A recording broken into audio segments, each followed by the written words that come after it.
কিয়ামতের আগে আমাদের সমাজ ব্যবস্থা ভয়াবহ হবে, এটা আমার নবী বহু আগে ভবিষ্যৎবাণী করে গেছে। আমার নবী যেই ভবিষ্যৎবাণীগুলো করেছে একটাও মিথ্যা প্রমাণিত করতে কেউ পারে নাই, পারবেও না। কথা বলেন না কেন, ঠিক কিনা? দেখেন, আমার নবী বলেছে কিয়ামতের আগে সমাজে কিছু জিনিস দেখবে। এক নাম্বার কি? তো মানুষ আল্লাহর সম্পদকে নিজের সম্পদ মনে করবে। কথা কন না কেন, ঠিক কিনা? আজকে অনেক মাদ্রাসার কেশিয়ার মাদ্রাসার টাকা সে সুদে ব্যবসা করে, বিভিন্ন জায়গায় ব্যবসায় লাগায়। কথা কন না কেন, ঠিক কিনা? আমি এক জায়গায় গেলাম, কাগজে লিখে দিয়েছে হবিগঞ্জ জেলা, হবিগঞ্জ।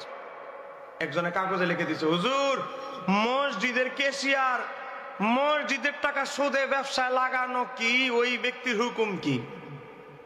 তখন আমি যখন কানে কানে একজনে ফিস ফিস করে বলতেছে, হুজুর এই মহল্লায় এই কেশিয়ারের এই কাজ করে, বেচারার কাছে টাকা দিছে মসজিদের টাকা আমানত, আর এদিক দিয়ে সে সুদের টাকা সাপ্লাই করে, তা আবার মসজিদের টাকা। আজকে ওই অবস্থা দেশ চলছে, পৃথিবী চলছে। কথা কথা কেন, ঠিক কিনা?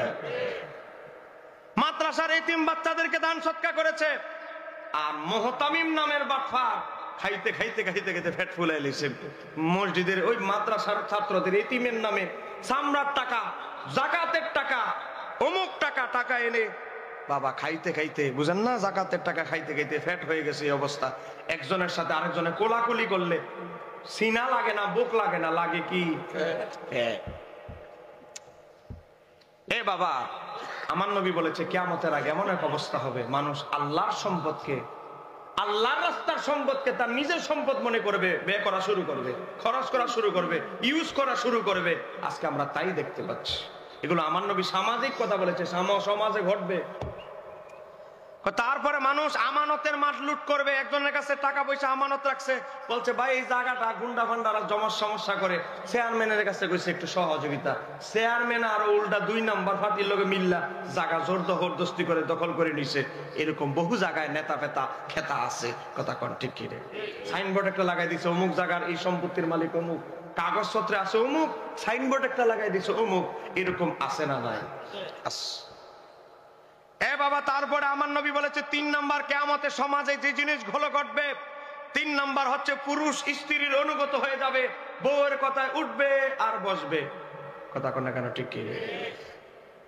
বউ যদি বলে, পুত্রের বউ যদি বলে পুত্রবধূ 5000 টাকা মাসে খরচ দিবা মাকে, 5000 6000 দেওয়ার ক্ষমতা ছেলের নাই। জানে ঘরের মধ্যে অশান্তি শুরু হয়ে যাবে, আন্দোলন শুরু হয়ে যাবে, গরম হয়ে যাবে সংসার। কথা কন না কেন, ঠিক কি? তারপরে 4 নাম্বার, সন্তানরা মায়ের অবাধ্য হবে সবার আগে। আজকে বাবার আগে মায়ের অবাধ্য হয় সন্তানটা। আজকে মা যদি বলে ডান দিকে, ছেলে যায় বাম দিকে। কথা কন না কেন, ঠিক কি? এই জন্য আমাদের অনেক মহিলারা মারা দায়ী।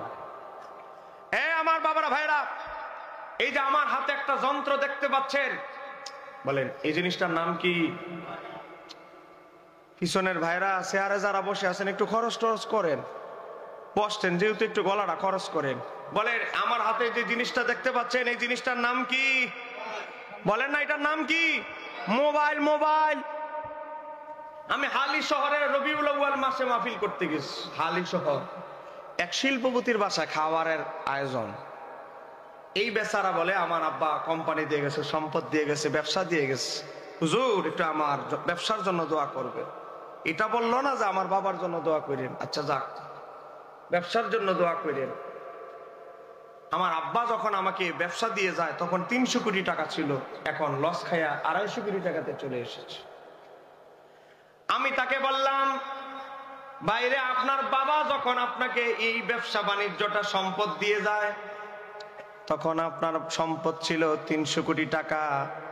আপনার বাবা মারা যাওয়ার পর 2 বছরে নেমে এসেছে 250 কোটি টাকা সম্পদে, 50 কোটি লস। আগাইতে পারেন নাই, আরো লস। তো আপনি কি খেয়াল করে দেখেছেন কি কারণে আপনি ক্ষতিগ্রস্ত? ঘরের ভিতরে গিয়ে দেখি বাচ্চা একটা আছে, 1,85,000 টাকা দাম, ক্লাস 4-এ পড়ে ওনার বাচ্চাটা, আইফোন। 1,85,000 টাকা তার মোবাইল দিচ্ছে। এই ছেলেটা পড়ে 4র্থ শ্রেণীতে। আমারে বলে, হুজুর আপনার ফেসবুক আইডির নাম কি? আমি কে বাপ রে বাপ, কি সর্বনাশ। ক্লাস 3-4-এ পড়ে হে জিগায় আমার আইডির নাম কি ফেসবুক। কিয়ামতে আসার আর বেশি সময় বাকি আছে কেন? ওই যে বাবার মায়ের অতি আদরের কারণে আজকে সন্তান ধ্বংসের দ্বার প্রান্তে। অল্প বয়সে বেশি ভাইক্যা গেছে, 2 দিন পরে রশি টসি সিরা কোন দিকে যায় ঠিক নেই। আপনাকে রাগ করতেছেন আমার কথা? এই কথাগুলো আমার বলতে হবে। বাবা, আমি তাকে 1 নাম্বার নসিহত করলাম, ভাই আপনি যে এই 2 বছরে 50 কোটি টাকা লস ক্ষতিগ্রস্ত হইলেন, আপনি কি এটা উদ্ধার করতে পারছেন, অনুধাবন করতে পারছেন কেন ক্ষতিগ্রস্ত? আপনার তো কোম্পানি, ইন্ডাস্ট্রি, মাল ও বেচা কিনা হচ্ছে, সব আছে, আপনি তো ধনী হবেন, আপনি আর কমতেছেন কেন?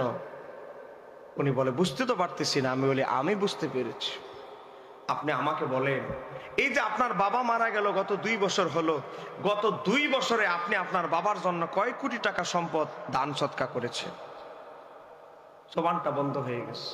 কই দান সৎকা করেছি? আমি কি কতটুকু করেছেন? 1 কোটি হবে? এ বাবা, আমার ভাই, আপনার বাবা আপনার 300 কোটি টাকার সম্পদ দিয়ে গেছে, 300 কোটি টাকার, কিন্তু আপনি এত অকৃতজ্ঞ সন্তান হয়ে গেলেন, বাবার জন্য 1-2 কোটি টাকা দান সৎকা করার সুযোগ আপনার নাই। কত কপাল ফোড়া! আপনার রিজিকের দরজা আমার আল্লাহ বরকত কমিয়ে দিয়েছে, ছিন্ন করে দিয়েছে। আমার নবী বলে, মানুষের রিজিকের বরকত ছিন্ন করে 1 নাম্বার 1 টাকা